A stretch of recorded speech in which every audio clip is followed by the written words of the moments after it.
princípios de vida, só o Senhor pode fazer isso, ó Deus. Que a Tua palavra agora possa produzir essa transformação na vida de cada um, em nome do Senhor Jesus. Amém. Abra sua Bíblia em Efésios, capítulo 6.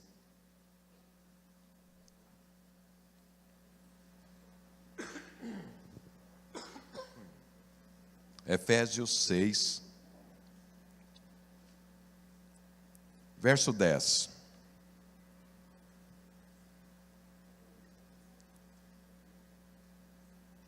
O livro de Efésios, irmãos, ele é um livro assim, segundo aí os especialistas, talvez o livro assim mais profundo, mais espiritual da palavra de Deus. E a igreja de Éfeso foi uma igreja onde Paulo ministrou, pelo menos pela história de Atos, a maior parte do tempo, onde ele ficou mais tempo ministrando. Ele estabeleceu ali um seminário e pessoas da Ásia inteira iam lá para ouvi-lo e aprender e tudo. E ele, até esse capítulo aqui, Paulo está orientando a igreja, né, como viver a sua forma, né, primeiro o entendimento do que é a vida cristã e depois como aplicar isso no seu dia a dia, lá no seu trabalho, lá no seu emprego, com a família, com os filhos e tudo, e ele vem orientando essa nova vida. E aí, ele chega nesse capítulo 6, que é o último, então ele já orientou tudo, e aí no verso 10 ele diz o seguinte, então capítulo 6, verso 10, quanto ao mais, então, ou seja, eu já falei muitas coisas, mas agora eu vou terminar. Então, normalmente, às vezes a gente termina a coisa dando assim aquela prioridade naquilo que é mais importante, ou naquilo que não pode abrir mão de forma alguma. Então ele fala, quanto ao mais, sede fortalecidos no Senhor e na força do seu poder. Eu falei um pouquinho sobre isso, né, no domingo passado, mas eu quero insistir nisso. Então aqui, ele está falando duas coisas muito importantes para a minha vida e para a sua. Então, quanto ao mais, ou seja, apesar de todas essas coisas que eu estou aqui orientando, insistindo, duas coisas não podem faltar na sua vida. É que você tem que estar fortalecido. Em primeiro lugar, a vida cristã se vive em poder, em força. Não é uma vida de vítima, não é uma vida de coitadinho, não é uma vida de alguém assim que não tem rumo, não tem eira nem beira, de alguém que não conquista, de alguém que é um perdedor, não. Então, sede fortalecido. Então, nós precisamos viver a vida cristã fortalecidos. Pergunta para o seu irmão, você está cheio da força? Você está fortalecido? Você está animado? Você está bem disposto? Pergunta para um de um lado, pergunta para o outro que está do outro lado. Às vezes você fala, não, pastor, eu acordei mal demais. Não, eu acho que eu estou com início de depressão. Não, eu acho que eu estou dentro da depressão. Não, eu acho que eu estou com depressão crônica. Não é isso que deveria estar acontecendo, nem na minha vida e nem na sua. É o que está escrito. Então, sede fortalecidos, ou seja, eu preciso viver fortalecido. Eu me lembro, um tempo atrás, eu já estou com quase 57 anos. Pois é, o negócio está feio. Eu falo 57 antes de completar, minha mulher briga comigo, e não, você só pode falar depois que você completa. Eu falei, não, quando eu completo, estou começando outro ano já. Então, o dia que eu fizer 57, eu entrei no 58. Para mim, isso é lógica. É igual o ano. Nós entramos no ano 2019, no primeiro dia de 2019. Então, eu entro no 58, o dia que eu completar 57. Então, eu já estou no 57. A mulher não aceita isso de jeito nenhum. Porque até o segundo, antes dela completar, ela tem um ano menos. Eu falo, não, eu já estou no 57. O dia que eu fizer 57, que terminou 57, eu estou entrando no 58. Mas vamos discutir isso não, deixa para lá. Então, até esqueci o que eu ia falar. Por que eu ia dar esse exemplo? Bom, mas deixa eu continuar com a palavra, é melhor. Isso aí só fez dispersar o negócio, tá vendo? Bom, mas então, a gente precisa... lembrei. Vou terminar. Faz parte da idade. 57, vocês podem começar. Você começa o negócio, você não sabe mais por que você está falando. Aí depois você dá a volta, você conta a mesma história muitas vezes, a pessoa já ouviu, fala, mas eu não lembro que eu te falei, deixa eu falar de novo. E aí, fazendo os exames, tá assim, com a soneira, um desame, sei lá. Aí vai lá, olha lá, não sei, eu não sou médico, né? Não sei se é hormônio, se é o quê, sei que está tudo baixo. Aí o cara falou, não, toma essas vitaminas aqui. Rapaz do céu, meu negócio muda assim, você fica bem, né? Você fica fortalecido, fica mais animado. Eu sempre durmo à tarde. Eu acordo muito cedo, às vezes durmo muito tarde. Então, sempre depois do almoço, eu preciso dormir. Depois que eu estava tomando esse negócio, não precisava mais dormir. Aceso 24 horas. Falei, nossa, mas esse negócio é bom, hein? Então você fica fortalecido. Fala para o seu irmão, você está precisando de umas vitaminas?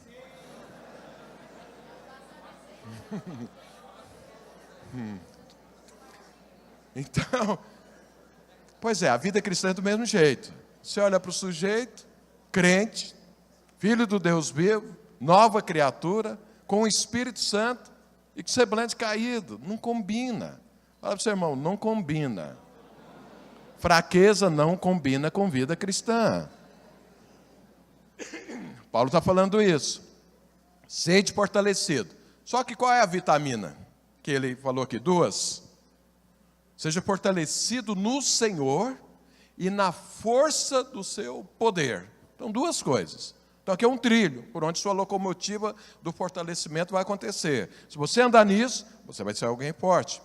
Quando ele fala no Senhor, ele está falando na pessoa do Senhor Jesus, no desfrute da intimidade, da conversa, do ouvir, do relacionamento com Jesus. Está falando daquilo que nós precisamos olhar para Jesus, daquilo que Ele é. Então, basicamente, Deus é a graça. A graça de Deus é a coisa, né, que é fruto do amor de Deus, porque Deus é amor. Então, a graça de Deus, Deus não é graça, Deus é amor. Mas a graça é uma consequência disso. Então, dos atributos de Deus, da consequência daquilo que Ele é, a graça, para mim e para você, é a coisa mais importante. Então, fortalecer no Senhor é quando eu e você conseguimos enxergar que Deus é amor, que Deus é gracioso. Que as mãos do Senhor estão estendidas para mim e para você, não com um chicote na mão, mas as mãos de um Pai amoroso que quer me abençoar, que quer o meu melhor. Entender a graça de Deus é enxergar isso. Que Deus me ama, que Deus é bom, que Ele sempre me abençoa. Então, fortalecer no Senhor é enxergar a vida cristã desse jeito, é desfrutar de Deus como um Pai amoroso, como um Pai gracioso. E quando eu entendo isso, algumas consequências acontecem na minha vida. Eu não vivo mais acusado. Acusado que eu fiz algo contra Deus, acusado que Deus vai me punir por algo. E você sabe, vivendo assim, acusado, isso é uma vida muito ruim.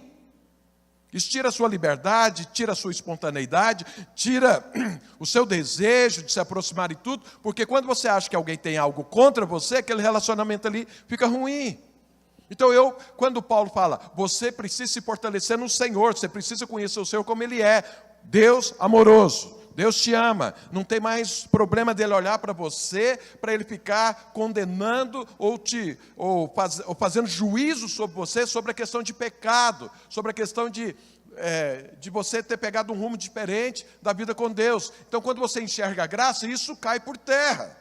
E aí cai por terra também você viver na sua própria justiça, porque a hora que você vê que Deus é amoroso, você abraça o Senhor, você vai viver da forma como Deus vive. Você vai querer aprender com Deus. Você vai querer melhorar os seus princípios de vida, porque os de Deus são infinitamente superiores. Mas quando alguém olha para Deus e acha que Deus tem algo contra ele não se aproxima de Deus. Então o que Paulo está falando é o seguinte, eu e você precisamos nos fortalecer no Senhor, conhecer o Senhor como ele verdadeiramente é. E quem trouxe a visão mais profunda e mais clara de Deus foi Jesus. E qual é a visão que Jesus trouxe a esse mundo sobre Deus? Ele é Pai amoroso. Amém? Então eu estou falando, fortaleça-se assim. Fortaleça a sua vida nisso, nessa visão de Deus. E quando eu enxergo Deus dessa forma, por receber perdão de Deus, graça de Deus, eu também sou gracioso com as outras pessoas. Eu não ando aí com um metro medindo as pessoas. Eu não começo a ficar julgando as pessoas. Eu também vou ser gracioso com as pessoas. E dessa forma, os relacionamentos funcionam. Dessa forma, casamento funciona. Dessa forma, relacionamento com os filhos funciona. Dessa forma, relacionamento entre líderes e liderados funciona. Entre amigos funciona. Porque não existe um julgamento. Existe uma graça que você está liberando para a pessoa. Amém? Pergunta para o seu irmão, você vê Deus assim, gracioso?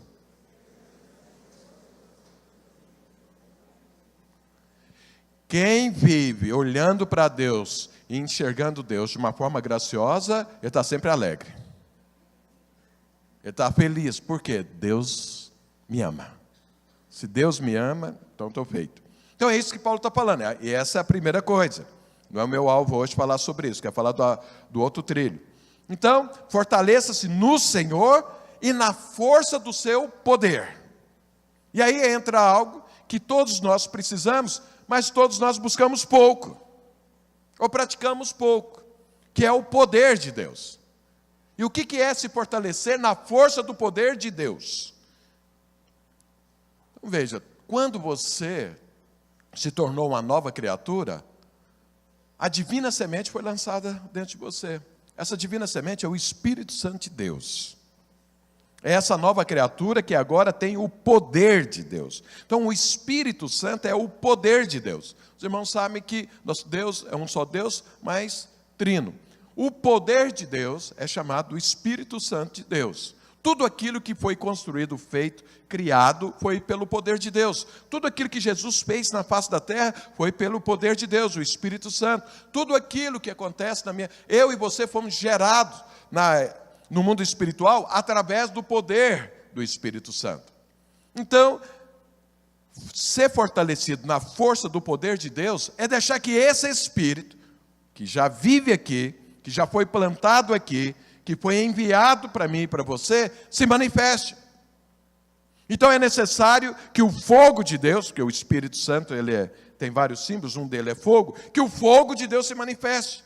É necessário que o poder de Deus se manifeste, que as coisas sobrenaturais aconteçam na sua vida e na minha vida.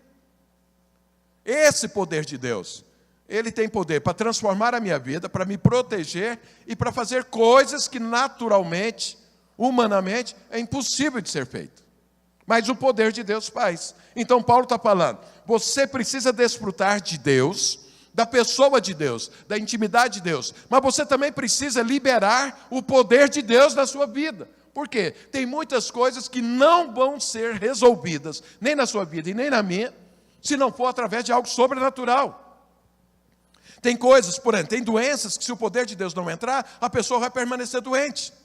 Tem pessoas que estão possessas de demônio, se não expulsar pelo poder de Deus, ela vai continuar endemoniada. Então tem coisas que as pessoas estão te resistindo, se não for o poder de Deus, não vai acontecer. Os dons espirituais são as manifestações desse poder. Então às vezes você está orando com alguém está precisando de uma palavra de Deus, ele está precisando de uma decisão, ele não sabe o que escolher, ele está pensando que fazer alguma coisa aqui vai ser bom, mas daqui a um ano vai ser péssimo isso, mas ele não sabe, mas Deus sabe. E aí ele vem, você ora e Deus fala, não faça isso, faça assado. Isso é manifestação sobrenatural, nós precisamos disso.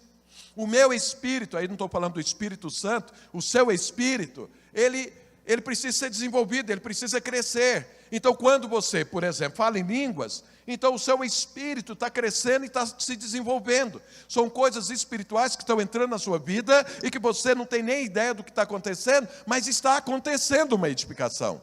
Quando você ora em línguas, a Bíblia diz que você está orando segundo o coração do Espírito Santo. Essa é a oração mais correta, porque quando eu oro no meu próprio entendimento, com as palavras naturais, às vezes eu estou tendente a fazer determinada oração pelo que eu estou vendo e enxergando. Mas quando é o Espírito Santo de Deus está fazendo, ele está falando e orando exatamente daquilo que Deus quer que você ore. Então Paulo está falando, isso precisa ser uma realidade na sua vida e na minha e na vida da igreja. Seja fortalecido em quê? No desfrute de Deus e na manifestação do poder de Deus.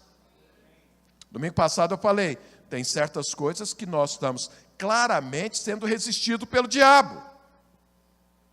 Contei a história, li a passagem, os discípulos estavam tentando expulsar um demônio, não conseguia, Jesus veio e expulsou. Os discípulos falam, mas o que é que está faltando? Está faltando poder. Está faltando manifestação sobrenatural. Que você adquire isso por fé, orando e jejuando. Então Paulo falou isso. Está falando aqui. Jesus falou isso lá para os discípulos e Paulo está insistindo. Eu e você precisamos ser fortalecidos no desfrute de Deus, na intimidade do Senhor e na manifestação do poder de Deus. Amém? Pergunta para o seu irmão, tem dom espiritual aí manifestando?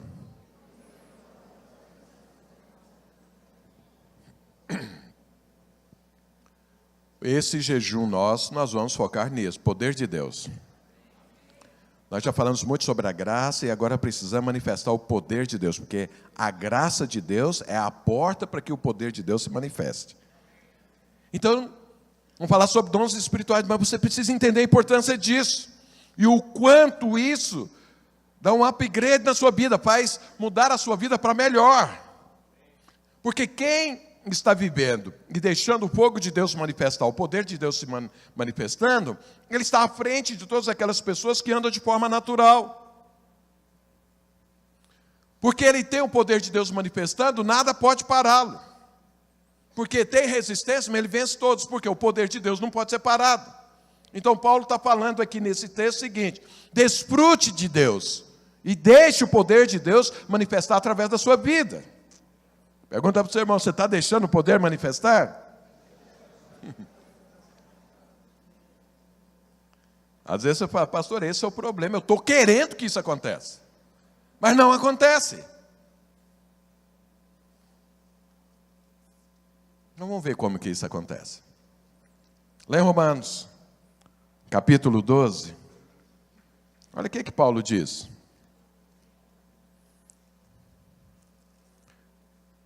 Quantos aqui querem que o poder de Deus se manifeste completamente em sua vida? Dão glória a Deus. Então a palavra é para você. Vamos saber como que isso acontece. Então lá em Romanos 12, capítulo 12, verso 1, a palavra de Deus diz o seguinte: rogo-vos, pois, irmãos, Paulo falando, Paulo escrevendo aos romanos, e aí ele fala, rogo-vos, pois, irmãos, pelas misericórdias de Deus, ou seja, pela graça do Senhor, pela porta que Deus abriu da graça, que apresenteis o vosso corpo por sacrifício vivo, santo e agradável a Deus, que é o vosso culto racional. Até domingo passado alguém me perguntou isso. O que é isso? E aqui está falando, Paulo está falando, apresente o seu corpo como um sacrifício vivo. E aí você fica pensando, o que é isso? Então, Paulo aqui está falando então que eu sou um sacrifício. Então, ele está falando, apresente o seu corpo como um sacrifício vivo. Ele fala, o que isso tem a ver com poder? Vou te mostrar. Mas para entender melhor, então nós precisamos ir no Velho Testamento, porque Paulo está se referindo ao Velho Testamento. Sacrifício tem a ver com o Velho Testamento. O que é que ele quis dizer? Ou melhor, o que é um sacrifício? Então abra sua Bíblia aí em Levítico, capítulo 6.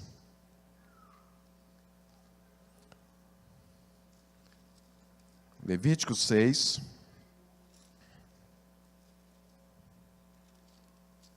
A partir do verso 8.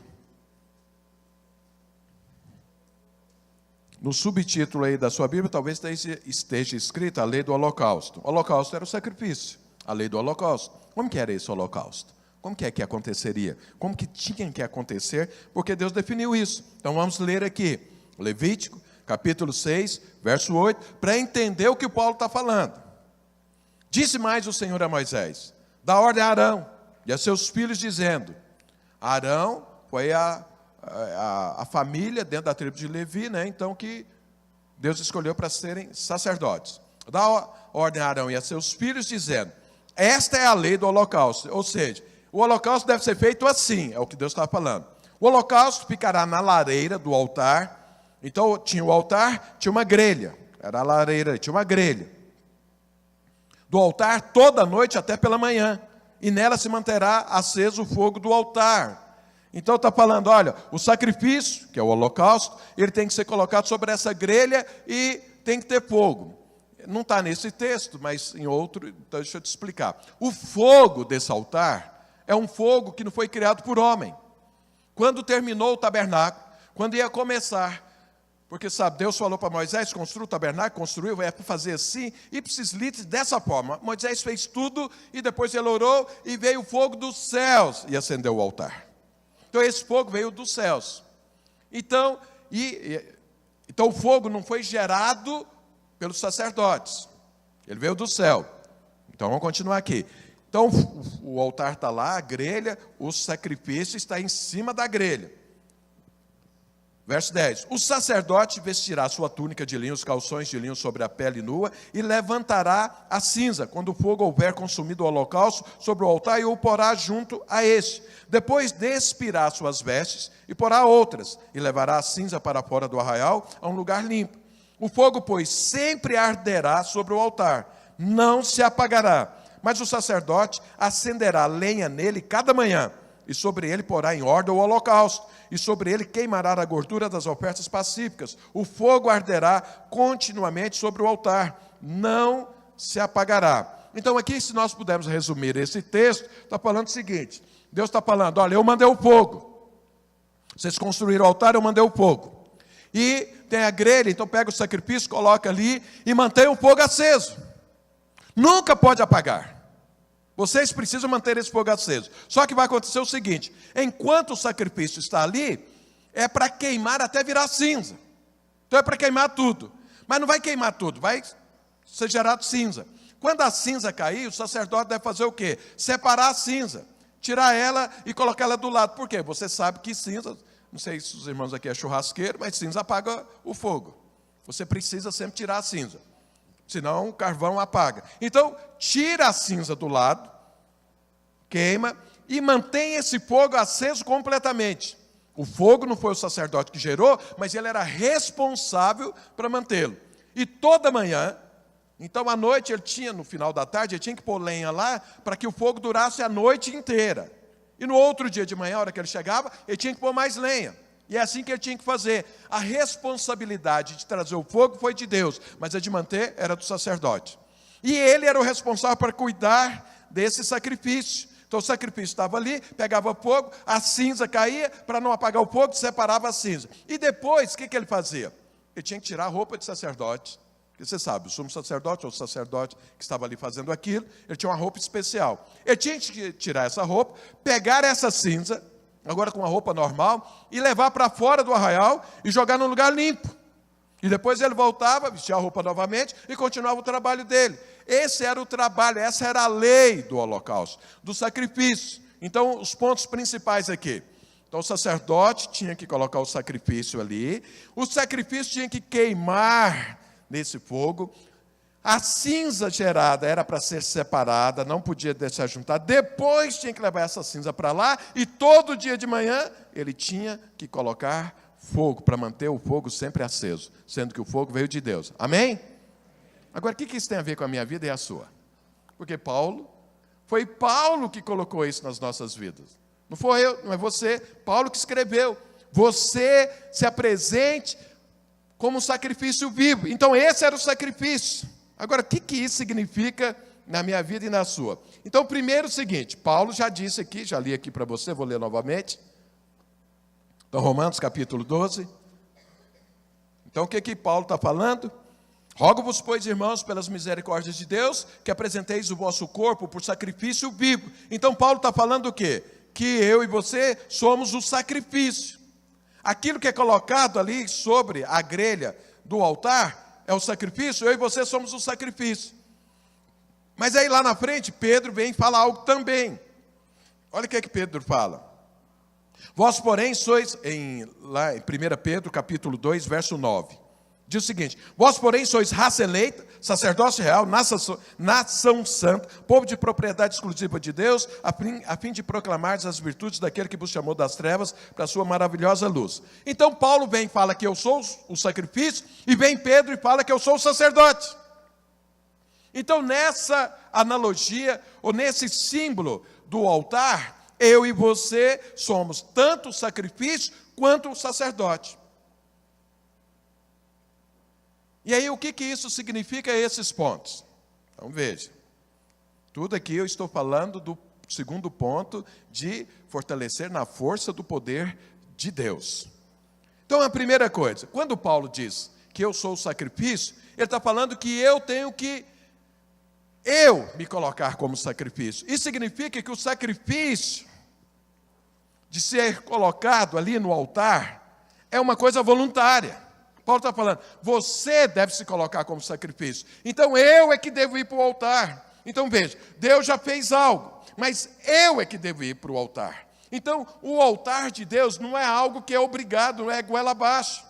O altar de Deus é algo que é voluntário. Paulo está falando, você deve se apresentar como sacrifício vivo. E o que é que esse altar representa na minha vida hoje? Representa o propósito divino. Eu e você fomos chamados por um propósito. Esse propósito, ele de certa forma, representa o altar de Deus. E no altar de Deus acontece o quê? Fogo. E fogo para consumir o quê? Carne. Isso significa o seguinte, que eu e você fomos chamados para um propósito. E quando nós nos apresentamos para esse propósito, algumas coisas vão acontecer nas nossas vidas. Algumas coisas, elas vão ser queimadas nesse altar. Porque esse altar é o fogo de Deus. Esse altar é a usina de Deus de transformação na minha vida e na sua. Então, quando Paulo fala que eu tenho que me apresentar como sacrifício vivo, ele fala, olha, abrace o altar, ou seja, abrace o propósito divino. E é dentro desse propósito divino que Deus está conduzindo, que o fogo de Deus está existindo, que o fogo de Deus está queimando. E está queimando o quê? Lembra de tudo isso que eu tenho falado esses dias? Do que Abraão largou a terra, a parentela, pai, que Jesus disse, nega a si mesmo. Então tudo aquilo que é natural, tudo aquilo que é meu, tudo aquilo que é seu, aquilo que não tem a ver com a vida eterna, aquilo que não tem a ver com os princípios da palavra de Deus, queima no altar. O fogo queima a carne, queima aquilo que é natural. E se não queimar isso, o que é que vai acontecer? Eu vou continuar como carne. Então veja, o fogo está pegando e a carne vai desaparecer. Mas quando é que isso acontece? Quando está no altar. O que é que Paulo está falando? Vai você para o altar. Então abrace o propósito de Deus, entre nele, porque enquanto você estiver dentro do propósito de Deus, tudo aquilo que é natural na sua vida vai desaparecer. Tudo aquilo que é natural na sua vida vai ser queimado. Vai ser queimado pelo quê? Pelo fogo de Deus. Por isso que quando você está vivendo a vida cristã, da forma como você acha que tem que ser vivido, você está fora do propósito divino. E fora do propósito divino, a sua carne vai continuar. A sua forma de pensar vai continuar. A sua agenda pessoal vai continuar. E aí, essa é uma vida que você, como Paulo diz, não vai ser fortalecido na força do poder de Deus, porque você está fora do poder de Deus. O poder de Deus é esse fogo. O fogo, ele arde no altar. O fogo arde no propósito divino, não é fora. Então hoje, vida cristã pode ser vivida de duas formas. Ou no altar, que é dentro do propósito divino, ou fora dele. Só que fora dele, a carne não queima. A decisão, a escolha, sua forma de viver, é tudo natural e tudo pessoal. Mas no altar, não. O fogo de Deus consome toda a carne. O que é que fica? Fica o propósito de Deus. Fica os princípios do Senhor. Aquilo que é carne foi queimado. O que permaneceu é só você, porque agora o sacrifício é vivo. Lembra ali que o sacrifício era morto. Então queimava tudo. Hoje não. Como eu disse, eu acho no domingo passado ou no outro, um exemplo desse altar é quando Moisés lá com a sarça ardente. O fogo estava, mas a sarça não se consumia. Então veja, o que Deus pretende com o processo de transformação na sua vida e na minha, que é o que Paulo diz, é tirar o que é natural, para que você viva no espiritual, para que você seja uma nova criatura e aprenda a viver como os céus vivem. Isso só se aprende dentro do propósito divino. Isso só se aprende quando o fogo de Deus está aceso. Quando alguém está fora, então você vem aqui no culto, você faz parte da igreja. E qual é a sua participação no reino de Deus? Assistir o culto. Bom, já é alguma coisa. Mas você não vai ser fortalecido, como Paulo diz, porque não está deixando, não está liberando para que o fogo de Deus queime. E quando é que o fogo de Deus queime? Quando você abraça esse propósito divino. E o que é o propósito divino? Aquilo que Deus criou para você antes que houvesse mundo. Aquilo que é o chamado de Deus, aquilo que Deus preparou, que é só para a sua vida, que tem a ver só com a sua vida, que vai influenciar a sua eternidade. Esse é o propósito divino. É algo que tem a ver com a sua vida. Por que Deus fez esse propósito? Justamente para você abraçá-lo. Ou seja, justamente para que queime tudo aquilo que é natural. Por quê? No reino de Deus não se vive de forma natural. E às vezes você está tentando avançar e as coisas não acontecem. Por quê? Porque está vivendo de forma natural. Pergunta para o seu irmão, você está vivendo de forma natural? O que é viver de forma natural? Deixa eu te dar alguns exemplos. Porque às vezes você pensa que viver de forma natural é viver em pecado. Não é. Pecado já acabou na sua vida. Fala para o seu irmão, esquece essa questão de pecado.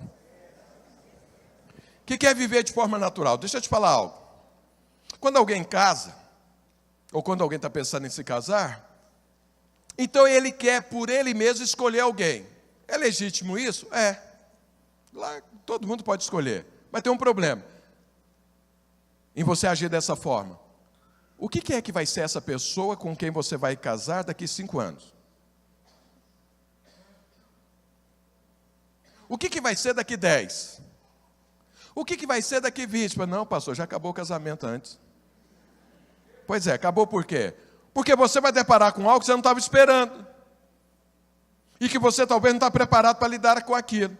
Mas eu te falo o seguinte, quem é que sabe o que vai acontecer daqui 5, daqui 10, daqui 15, daqui 20? O Senhor. Então, ao invés de você legitimamente escolher alguém, por que você não ora a Deus para saber se essa pessoa realmente é a pessoa de Deus para a sua vida? Então, você casa, aí vai ter filhos. O que a maioria das pessoas fazem para ter filhos? Faz conta. Quanto que ele ganha, quanto custa um filho. Faz conta. Quanto custa a escola, quanto custa a roupa, a comida, não sei mais o quê, o carro que ele vai ter, porque dependendo da quantidade de filhos, meu filho tem 3 filhos. Está querendo ter o 4º. Aí está falando lá, eu vou precisar trocar de carro. É lógico, porque com 3 o carro normal não vai ter que comprar uma van. Porque tem as traias dos meninos, não tem só eles. Tem cadeirinha, não pode mais sentar como antigamente sentava, tudo amontoado no colo da mãe. Não, tem a cadeirinha para cada um e tem uma traia que precisa carregar. Tem que comprar uma van. Aí alguém fala, não, vai ficar caro isso. Então eu não tenho filho. Qual foi a avaliação? Completamente natural. Não seria melhor perguntar para Deus? Fala, Deus, qual que é a prole que o Senhor tem para mim aí? Vai perguntar para Deus por quê? Se é a prole que Deus... Eu já conversei com pessoas, às vezes tiveram poucos filhos, depois se arrepende, fala, poxa, eu podia ter tido mais. Mas aí ele está passando por algo agora, que lá atrás ele foi natural. Deixa eu te dar outros exemplos. Você está procurando emprego. Quantos jovens hoje não estão entrando em universidade e tudo, antes de entrar, escolher o curso, ele vê qual é o salário que aquela profissão tem. E aí ele escolhe por isso. O meu filho Felipe mesmo foi uma tragédia esse negócio. Quando estava perto dele entrar na universidade, todo dia ele tinha um curso que ele queria fazer. Eu falei, mas Felipe, por que você muda tanto? Não, é porque eu descobri que um dia queria ser repórter. Eu falei, por quê? Não, porque ficou sabendo na época do salário do Boris Casoy. Eu falei, não, o salário é muito bom. Você é repórter, ganha dinheiro, você é jornalista. Aí um dia ele viu que o médico, não sei das quantas, também era muito rico. Ele falou, você é médico. Depois disse que ia ser um engenheiro. Eu falei, mas... Ele só olhava a questão de quanto aquela profissão dá de dinheiro. Eu falei, meu filho, você precisa fazer aquilo que você ama, o que você faz, que você ama, e isso prospera. E você não vira escravo da sua profissão. Você não pode trabalhar em função de dinheiro. Algo natural. Isso tudo é natural. Quando você abraça o propósito divino, essas coisas naturais, elas ficam para trás. Porque você agora está abraçando aquilo para o qual você foi criado, aquilo para o qual você foi chamado, aquilo que vai verdadeiramente satisfazer a sua alma. Então nós conhecemos muitas pessoas que legitimamente escolheram algo para fazer, mas não são felizes e nem satisfeitos com o que faz. Ainda que tenha dinheiro, ainda que tenha prosperado, não é feliz. Porque não é satisfeito. Por que não é satisfeito? Porque você é uma nova criatura. Você vai se satisfazer agora é com esse propósito, é com esse altar, onde o fogo de Deus queima. Porque o fogo de Deus nesse altar está queimando o quê? Justamente essa forma de viver, natural. E aí você passa a viver de uma outra forma. Você passa a viver do jeito que Deus vive. E eu vou te falar uma coisa. A melhor vida no cosmos é a vida de Deus. Ele é perfeito. E na vida cristã, Deus está oferecendo a forma dele viver para que você viva. Pergunta para o seu irmão, você quer viver como Deus vive ou do jeito que você vive mesmo? Mas como que é que isso acontece? É quando eu abraço o altar de Deus. Agora, o que é que a lei lá do sacrifício, do holocausto dizia? Então, Paulo está falando, você deve se oferecer, você que deve abraçar isso, então você é o sacrifício vivo. Essa é a parte do sacrifício. Mas tem a parte, que Pedro diz que nós somos sacerdotes, que também o sacerdote fazia. O sacerdote tinha que manter aquele fogo aceso. Mas antes de entrar nisso, vamos ver. Enquanto o fogo estava queimando, o sacerdote tinha que separar a cinza. Deixa eu ver qual parte eu falo primeiro. Eu vou falar do fogo primeiro, é melhor. Então o sacerdote tinha que manter o fogo aceso. Como? Colocando lenha. Todo dia de manhã ele tinha que colocar lenha. Então era a responsabilidade do sacerdote manter o fogo aceso. Olha que o sacerdote, nós somos, os sacerdotes somos também o sacrifício. Então ele tinha que manter a chama acesa. Agora olha o que Paulo diz sobre isso. Abra sua Bíblia aí em 1 Tessalonicenses. Está aí na Bíblia. Não é acostumado a ler, mas está aí. Lá no Velho Testamento falava, o sacerdote tinha que manter a chama acesa. Aqui no Novo Testamento, Paulo fala em 1 Tessalonicenses, capítulo 5, ele fala no verso 19, não apagueis o Espírito. O que é que Paulo está falando? Eu e você recebemos o Espírito Santo, que é o fogo, ele veio de Deus. Quando você se converte, quando você é batizado no Espírito Santo, você recebe o Espírito, isso veio de Deus. Mas quem é que tem que manter isso funcionando? Eu e você. O fogo de Deus é eu e você que tem que manter. Paulo está falando, não deixa apagar. Quando fala apagar, não está falando que você vai perder o Espírito Santo. Vai falar que ele vai parar de manifestar. E aí vem Paulo e fala mais algo ainda. Volta um pouco aí em Efésios, capítulo 5. Olha o que Paulo diz. Efésios capítulo 5. A partir do verso 15. Portanto, vede prudentemente como andais, não como necios, sim como sábios, remindo o tempo, porque os dias são maus. Por essa razão não vos torneis insensatos, mas procurai compreender qual a vontade do Senhor. E não vos embriagueis com vinho, no qual há dissolução, mas enchei-vos do Espírito. Falando entre vós com salmo entoando e louvando de coração o Senhor com hinos e cantos espirituais, dando sempre graças por tudo a nosso Deus e Pai, em nome do nosso Senhor Jesus Cristo, sujeitando-vos uns aos outros no temor de Cristo. Então o que Paulo está falando? Tanto lá em Tessalonicenses, quanto aqui em Efésios. O fogo já veio. Mas o fato de eu ter o fogo, que é o Espírito Santo de Deus, não significa que é manifesta. Porque a responsabilidade de levá-lo a manifestar é minha e sua. Porque Deus sempre quer manifestar, tanto é que Ele já mandou o Espírito. Mas acontece que esse Espírito precisa de oportunidade para isso.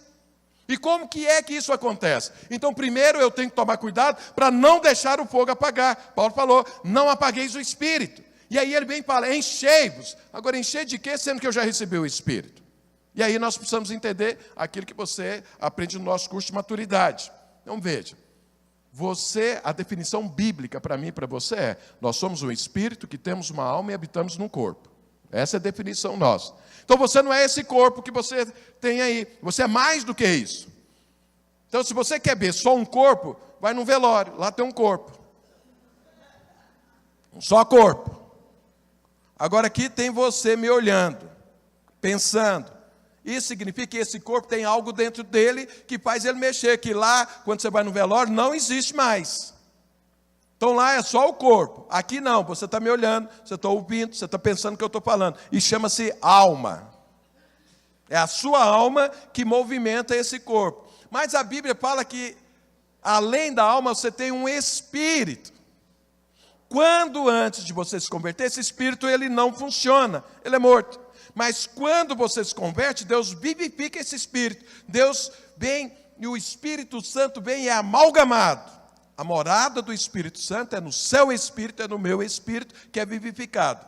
Então ele está aí, no meu espírito. Quando a Bíblia está falando enchei-vos, está falando completa. Porque o Espírito Santo mora no seu espírito, mas ele precisa encher. E transbordar do seu espírito para a sua alma e transbordar da sua alma para o seu corpo. O que está falando isso? Enchei-vos é você estar completamente cheio do Espírito Santo. Não é ele estar só no seu espírito, ele está também na sua alma e também no seu corpo. É isso que ele está falando. Então o que é? Lá no Velho Testamento tinha que pôr lenha, para o fogo continuar aceso. O que é pôr lenha? Paulo explica aqui. Paulo fala o quê? Enchei-vos do Espírito. Ele explica como? 4 coisas. Falando, ministrando, abrindo a boca e falando sobre as coisas de Deus. Todas as vezes que você faz isso, você é cheio do Espírito Santo. Começa a pregar que você fica cheio do Espírito Santo. Começa a falar que você fica cheio do Espírito Santo. Fala também louvando. Todas as vezes que você louva a Deus, isso é uma forma de você se encher. É a forma do Espírito Santo sair do seu espírito, passar para a sua alma e para o seu corpo. Agradecendo. É outra forma. Ele falou 4 coisas. Falando, louvando, agradecendo. Por que é que Paulo falou no primeiro trilho, que é desfrute de Deus, conheça Deus como Ele é, que você vai sempre agradecer. E quando você agradece, você está se enchendo do Espírito, você está dando liberdade para o Espírito. E por fim ele fala sujeitando-vos, ou seja, andando em harmonia, andando em unidade. São as 4 coisas que nos enchem do Espírito Santo. Se eu faço isso, isso é a mesma coisa que o sacerdote fazia lá antigamente, de colocar lenha no holocausto, colocar lenha no altar. Colocar lenha para que o fogo fique ali queimando, para que o fogo seja visto. Todo mundo viu o fogo. Viu o fogo por quê? Porque punha lenha. Paulo está falando, enchei-vos, como? Fale a palavra, louve a Deus, agradeça por aquilo que Deus fez e ande em harmonia. Dessa forma você vai se encher do Espírito Santo. Dessa forma o fogo vai aparecer. Dessa forma ele é manifesto. Foi o que Paulo falou, fortaleça na força do poder de Deus. Agora, quando esse fogo se manifesta, o que é que ele faz? Então, o que é que acontecia lá no altar do sacrifício? O sacerdote punha fogo, o sacrifício estava em cima, e aí esse fogo queimava toda a carne, é o que eu expliquei agora há pouco. E aí produziu o quê? Cinza. Então, a carne era para queimar, ou seja, a forma natural de vida é para desaparecer. Vai desaparecer quando? Quando o fogo de Deus queima. Deixa eu te dar um exemplo aqui disso. De vez em quando alguém vem conversar comigo e fala, pastor, eu não consigo não entrar em sites pornográficos. Eu sou crente, eu não queria. Mas quando eu vejo, eu estou lá olhando coisas que eu não devia olhar. Isso acaba alimentando coisas de desejo na minha vida e eu acabo fazendo besteira. Como que eu consigo resistir a isso? Falei, simples. Encha-se do Espírito. Mas como que eu faço isso? Falei, simples. Você tem dom de línguas? Tenho. Começa a falar em línguas. Começa a falar em línguas e senta lá diante do computador. Vamos ver se você vai conseguir ver o site pornográfico falando em línguas. Você não vai conseguir. Aí já falei, jovens, né? Tem muito problema de masturbação. E aí, veio e falei, eu queria ficar livre disso. Falei, então começa a falar em línguas na hora que você der vontade de masturbar. Vamos ver se você vai conseguir se masturbar falando em línguas. Então você, cheio do Espírito, queima a carne. Os desejos da carne, a vontade da carne desaparece. Então alguém começou e fez algo contra você, e você está irado, começa a falar em línguas, ou começa a abençoar a vida dessa pessoa e ora por ela. Vamos ver se essa ira não desaparece imediatamente. Isso é o fogo de Deus. Isso é o poder de Deus queimando a carne. Isso é o fogo de Deus destruindo aquilo que é natural e ficando o que é espiritual. Agora, eu quero perdoar alguém, mas eu não quero fluir no fogo. Eu quero deixar a lascívia, mas não quero que o fogo queime. Então eu preciso encher-me do Espírito, porque cheio do Espírito Santo, todo mundo é santo. Por quê? Porque o Espírito é santo. Se você se enche dele, você vai ser santo como ele é, porque você está cheio dele. Infelizmente aconteceu essa tragédia desses jovens aí que mataram outros jovens. E aí eu fiquei lendo sobre aquilo e vendo que eles se alimentavam de determinadas coisas já há muito tempo. Se alimentavam daquilo que eles foram lá fazer. Se eles se alimentam daquilo, o que vai sobrar é fazer aquilo, porque está alimentando aquilo todo dia. Então, se você põe fogo no seu altar, na sua vida, você abraçou o propósito divino, e todo dia, de manhã, você põe lenha, todo dia você fala em línguas, todo dia você louva a Deus, todo dia você agradece o Senhor, todo dia você se sujeita a essa comunhão, não tenha dúvida, esse fogo vai queimar a carne. E a carne aí, se ela está queimada, ela não vai te conduzir.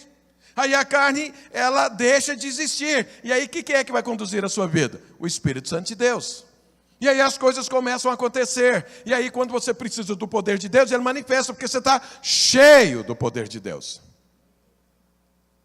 Isso era o trabalho do sacerdote. Isso é o que Paulo mandou nós fazermos. Agora, quando você está cheio, o fogo manifesta, o que é que produz? Produz a cinza.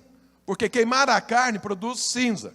No altar, que é o propósito divino, o que é que acontece? Tem pessoas que acham que quando abraça o propósito divino, é como se ele tivesse entrado nos céus. Mas nada vai acontecer de ruim na vida dele, nenhuma tribulação, ele não tem mais sentimento humano, nem nada, não.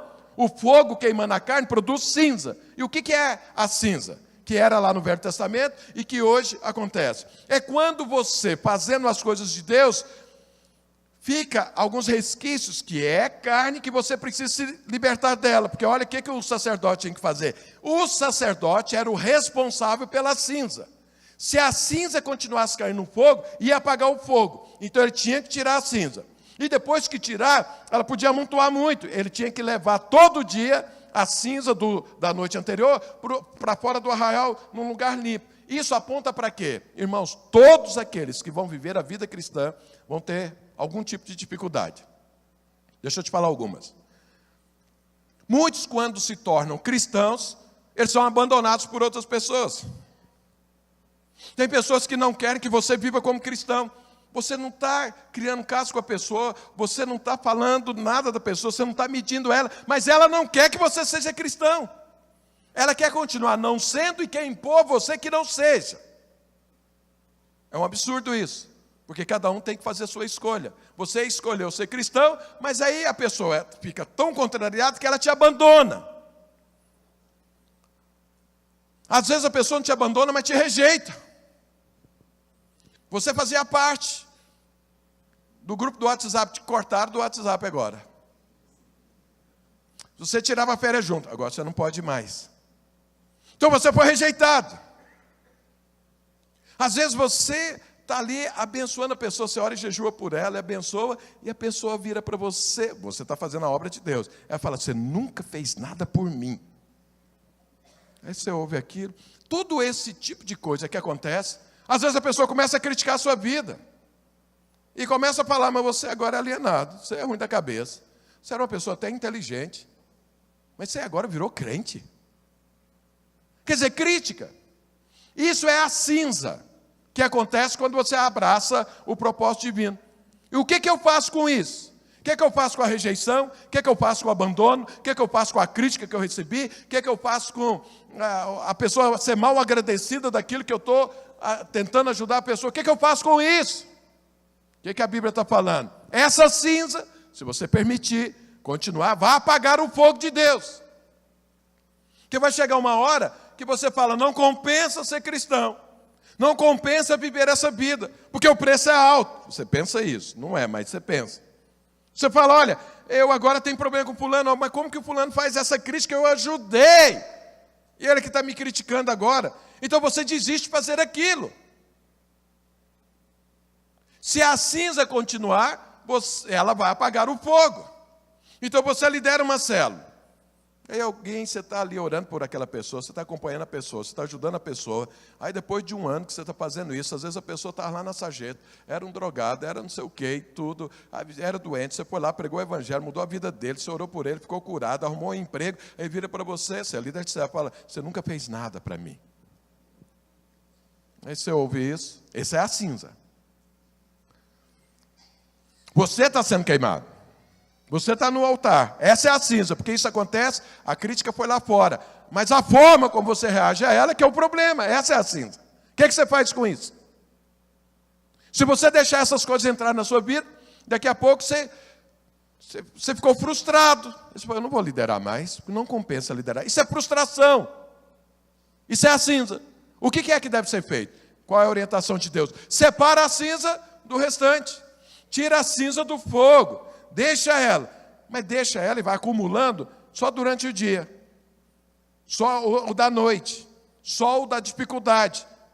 No final do dia vai lá e leva ela para um lugar limpo. Eu não posso. Então veja, a cinza, que são esses sentimentos, que são as frustrações, as rejeições, as críticas, a falta de reconhecimento, o abandono e coisas afins que acontecem nas nossas vidas, nós devemos separar, porque senão ela apaga o fogo de Deus na minha vida.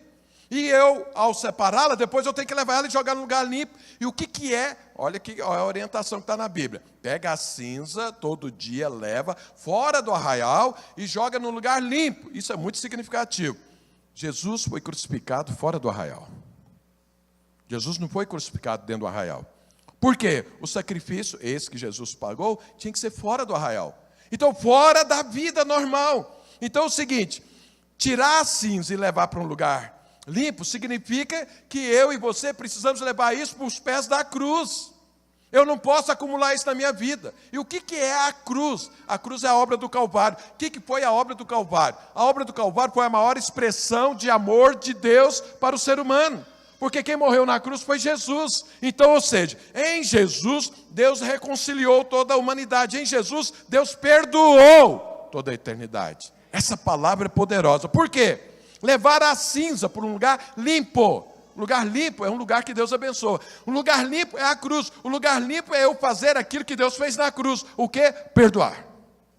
Ou pedir perdão. Então, a cinza, para que eu acabe com ela na minha vida, eu preciso perdoar. Então, alguém me criticou? Eu perdoo. Alguém me abandonou? Eu perdoo.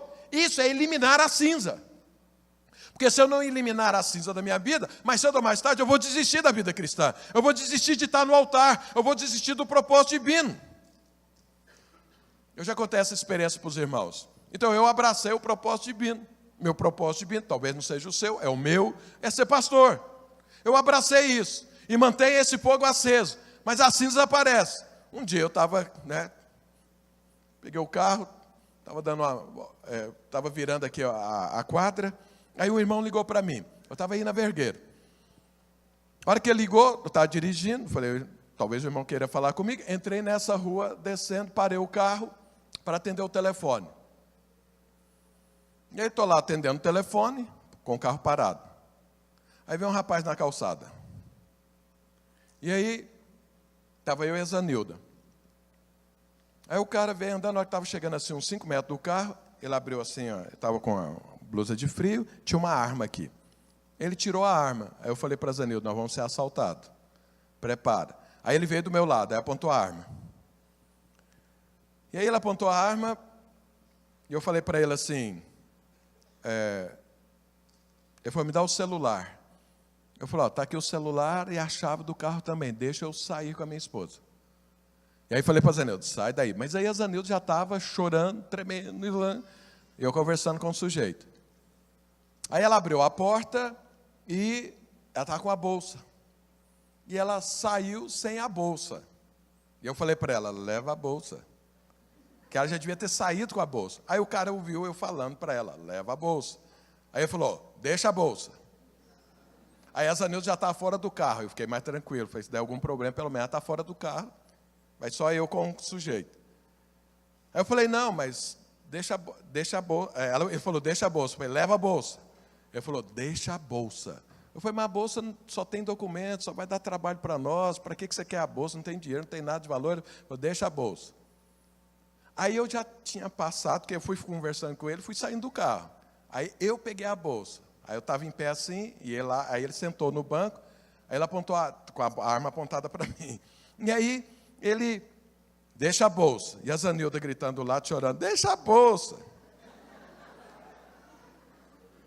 E eu falei, eu vou levar a bolsa. Aí ele com a arma apontada para mim, falou assim, eu falei, eu vou ficar com a bolsa. E a Zanilda, deixa a bolsa. Aí ele, 2. Aí eu fiquei pensando, ele vai contar até 3 ou até 10. Fiquei pensando, porque eu tinha que negociar com ele. Não, sério, eu fiquei pensando, falei, se for 3, ele vai me dar um tiro. Aí eu pensei, então um hospital aqui perto, um tiro, vai levar uns 20 minutos para eu morrer, porque é na barriga. Vou morrer de hemorragia, dá tempo de chegar, não dá, se ele vai até 10, até 2, fiquei pensando isso. E eu com a bolsa na mão. Aí nem o que eu estou pensando, eu falei, eu acho que não compensa esses documentos, essas possibilidades todas. Eu falei, tá bom, eu vou deixar a bolsa. Eu deixei a bolsa. Saí, a Zanilda já estava assim, desesperada. A hora que eu olhei a Zanilda desesperada, aí eu fechei a porta e ele foi embora. A hora que eu olhei para minha mulher, ela desesperada daquele jeito, irmão, mas me deu uma ira tão grande desse cara, você não tem ideia. Eu não estava virado porque ele levou o carro, nem a bolsa, eu estava virado pelo que ele produziu na minha esposa. Isso foi ali naquela rua. Aí eu vim andando de lá para cá. Irmão, mas eu não sei nem como que eu cheguei aqui em casa de tanta ira que eu estava. Eu vou matar esse cara. Fazer o quê? Pastor também tem esses problemas. Lembra que o fogo está queimando a carne, mas está ficando na cinza. Eu vou matar esse cara. Pensei, nenhum homem faz isso com a minha mulher. Aí, falei, eu vou voltar lá, se ele me roubou lá, ele vai voltar lá 1 hora. E eu vou estar lá esperando ele. Aí falei para a Zanilda, eu falei, mas você esqueceu que você é crente, que você é pastor? Eu falei, eu estou querendo esquecer, mas está difícil. Eu vim para cá, vim aqui para esse salão aqui. Eu falei, Deus, eu preciso orar. Preciso orar para quê? Para perdoar esse sujeito. Para perdoá-lo. Porque eu acho que ele me fez o mal. Sinceramente, diante de Deus, eu te falo, eu não orei 1 minuto pelo carro, nem pela bolsa. Eu falei, foi muita humilhação que minha mulher passou, eu não posso aceitar isso. Eu sou o marido dela, eu sou o protetor dela. E como que um homem faz isso com minha mulher ainda na minha frente? E aí, eu fiquei aqui 2 semanas aqui orando para que essa cinza eu destruísse ela. 2 semanas, porque senão, nessas 2 semanas o fogo quase apagou. Porque a cinza era forte, e era muita. Então veja, eu estou fazendo algo certo, estou vivendo dentro do propósito divino, eu prego o evangelho, eu louvo a Deus, eu sou agradecido, eu me sujeito, e a cinza apareceu. E aí eu tinha 2 opções, deixar essa cinza apagar o fogo, ou sumir com ela. E como que eu tinha que sumir? Perdoando o sujeito. Fiquei aqui orando, orando, orando. E eu sei como que é que a gente perdoa os outros, né? Eu ensino isso, para mim vale do mesmo jeito. Aí eu comecei a orar pelo homem. Deus, faça juízo. Oh, Jesus. Aí eu falei, não, essa oração não serve. Não é assim. Aí eu falei, Deus, esse homem podia encontrar uma outra forma de viver. Eu falei, não, essa oração não serve.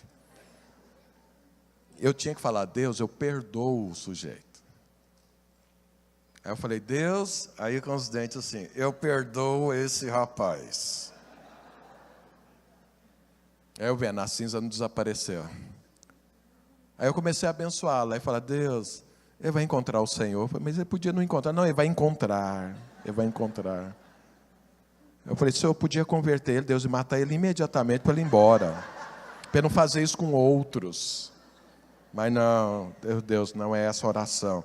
Deus, então assim, abençoa ele.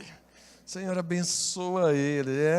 Pai, Deus, 2 semanas depois, eu falei, Deus, abençoa, que ele cresça, que ele prospere, que ele conheça o Senhor, mude de vida. E um dia, quem sabe, a gente encontra lá no céu e ele fala, alguém orou por mim. Fui eu. Eu ia falar, fui eu. Fui eu que orei por você. Foi fácil não, mas eu orei por você, rapaz. Então, isso é acabar com a cinza. Isso é sumir com a cinza. É olhar para a cruz e falar, Deus me perdoou, eu também vou perdoar. Porque enquanto o fogo está queimando, enquanto você está vivendo a vida cristã, enquanto você está no propósito divino, a cinza vai ficando. Mas você não pode acumular. Se você deixar acumular, acabou a sua vida cristã, porque ela vai apagar o fogo. Chega uma hora que você não consegue mais. Você fica contrariado com o seu cônjuge, você fica contrariado com seus filhos, você fica contrariado com aqueles que você lidera, com aqueles que te lideram, com seus amigos, com os irmãos da igreja, com pessoas fora, lá no seu trabalho, lá com o seu chefe. É muita cinza. E aí não tem fogo nenhum mais. Acabou. Então o fogo precisa continuar aceso sempre. Por isso que Deus falou, separa a cinza enquanto você está pondo fogo. E depois dá um jeito de sumir com ela. Mas vai para um lugar limpo. O lugar limpo é quando você vai para a cruz. É quando você faz aquilo que Deus faz com você. Então perdoa. Ou pede perdão. Porque às vezes a gente se consome de acusação. Eu fiz algo que não devia ter feito. E agora, o que eu faço? Sei lá, num casamento, um dos cônjuges lá trai o outro. Ele está se consumindo de acusação. E isso é uma cinza. O fogo pegou, ele reconheceu, eu errei, mas a acusação está pesando. O que tem? Tem que acabar. Como que acaba? Peça perdão. Ou perdoa, ou peça perdão. As duas coisas acabam com qualquer cinza na sua vida. O que é a cinza? É a consequência do fogo enquanto está consumindo a sua carne. Mas continua a cinza. A carne já queimou, mas a cinza está ali. Se não desaparecer a cinza, o fogo apaga. O que Paulo diz? Seja fortalecido no Senhor e na força do seu poder. A força do poder de Deus é enquanto o fogo está pegando. Então, nesse altar, o que é a coisa mais importante? O fogo. Quem era o responsável por manter o fogo? O sacerdote. Quem é que é sacerdote de Deus? Dão glória a Deus. Fique sua mão levantada. Vira para quem está com a mão levantada e fala: você é responsável pelo fogo. Manter o fogo. Quer chamar a equipe de louvor aqui à frente.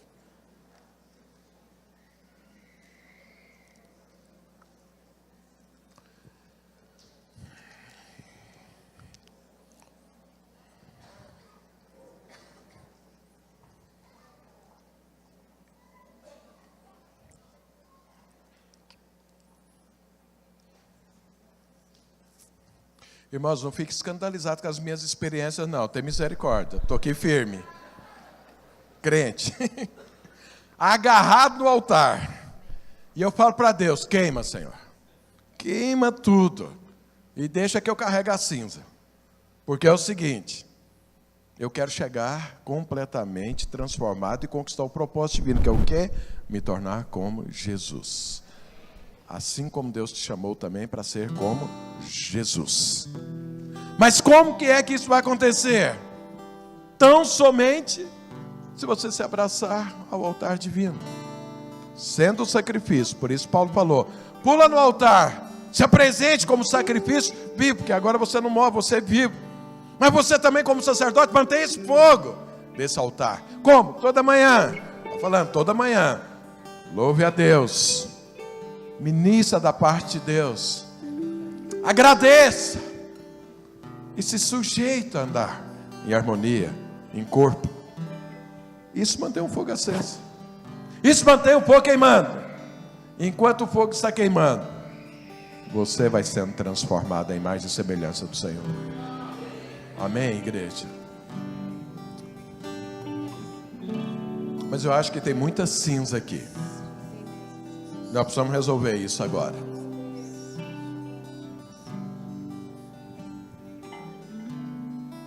Às vezes você está contrariado, contrariada, está se sentindo rejeitado, não está se sentindo aceito ou aceito, está se sentindo abandonado, está se sentindo não valorizado, seja o que for. Não importa muito. Você sabe qual foi o maior problema de eu orar aqui pelo rapaz? É que eu pensava, ele está todo errado e eu estava todo certo. Fala, Deus, ele é que é o errado. Mas sabe por que eu pensava isso? Porque eu estava cheio de justiça própria. Eu estava fazendo o julgamento. Alguém vai falar: pastor, mas não está errado? Eu não sei. Eu sei que eu estava e não perdoado. E o que eu posso fazer é só com a minha vida. Eu não tenho jeito de mudar a vida dele, só a minha. Então às vezes a cinza acumulou porque você está achando que você é o certo, você é a vítima. Mas lembra, quem é que vai para o altar? Você vai espontaneamente, então você não é vítima. A cinza é consequência disso. Vítima, irmão, só existe um no universo chamado Jesus Cristo. Ele é o único que não teve pecado e é o único que morreu por todos. Então ele é a única vítima. Eu e você não somos. Mas eu queria saber se você quer pôr fogo no altar.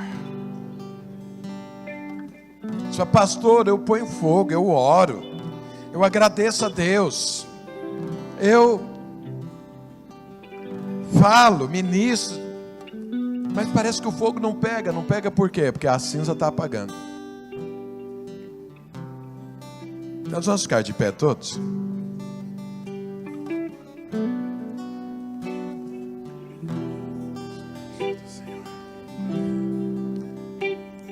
Então eu quero orar com você agora. Eu tinha outro intento de oração aqui, mas Deus está me falando para orar por isso. Meu alvo era outro. Mas Deus está me falando que tem muita cinza aqui que precisa ser destruída agora. Sabe, irmãos, é muito importante quando você sabe o que Deus quer fazer, porque essa é uma grande oportunidade. Então, se você tem cinza para ser destruída, vem aqui à frente que eu quero orar por você. Vem depositar ela num lugar limpo. Pode vir.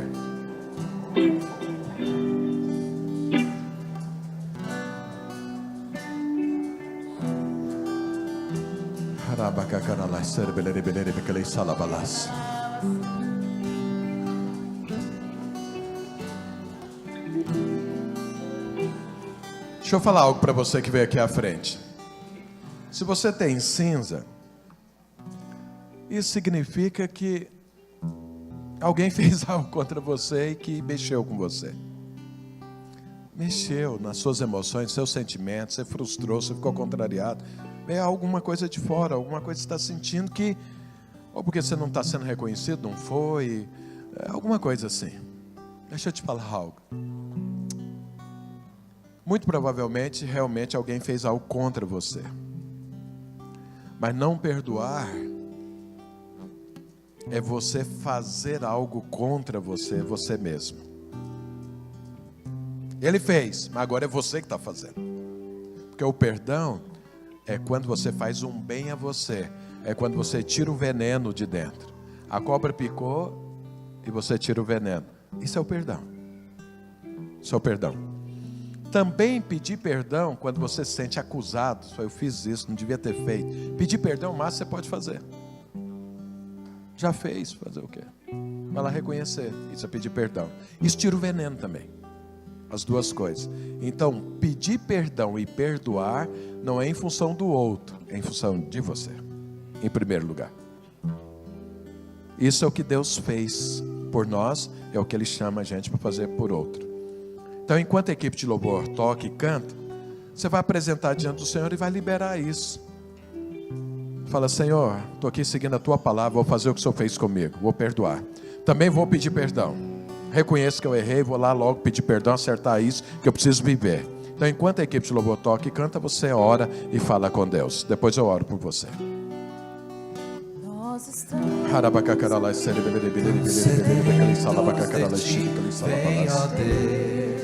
feche seus olhos, fale com Deus. É só você e o Senhor. Este lugar, meu desejo é sentir Teu poder, Teu poder.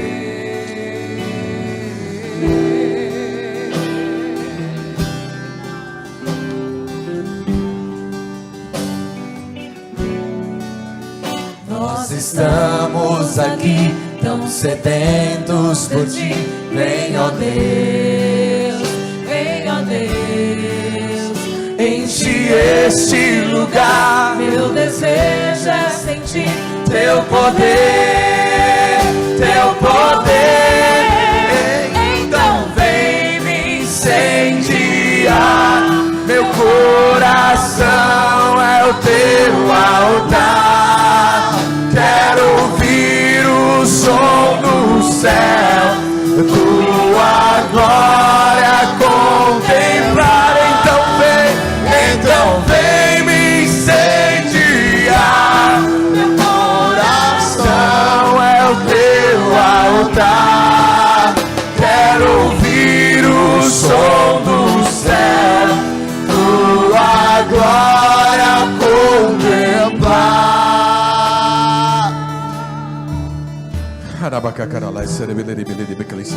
Senhor, quero liberar o Teu povo agora, em nome do Senhor Jesus. O Teu poder, que cada um agora seja fortalecido na força do Teu poder, seja conduzido agora pelo Teu Santo Espírito.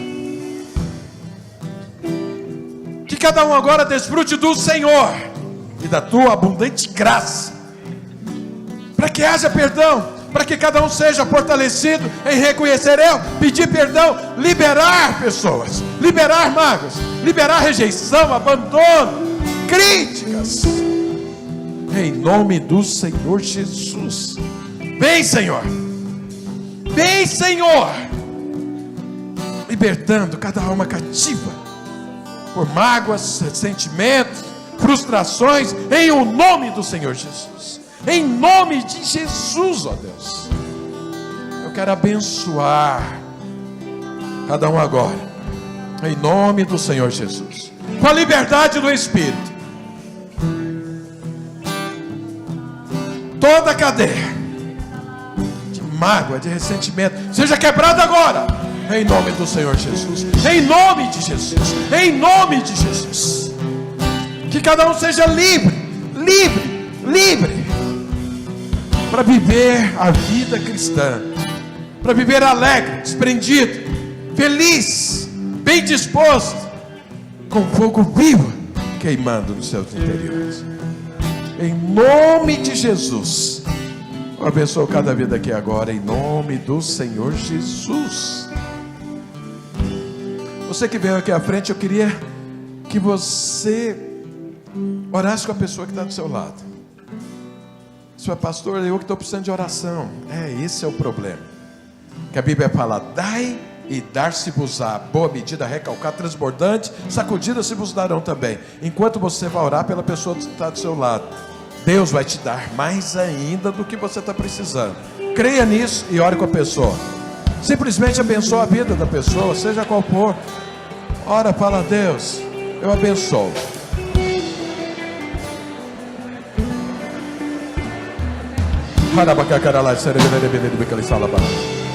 Libera o fogo. Libera o fogo.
Amém. Continua orando quem está orando. Se você já orou, faça algo por você. Dá um abraço em uma pessoa, um abraço de perdão. Se você perdoou alguém, dá um abraço em alguém representando essa pessoa. Vai, deixa eu dar um abraço apertado aqui de perdão. Domingo que vem eu vou ministrar o que eu queria ministrar, se Deus assim permitir. Nós estamos encerrados em nome do Senhor Jesus. Adquira seu livro para o jejum, ali atrás, para você ler, para você avançar, para você crescer. Estamos encerrados em nome do Senhor Jesus.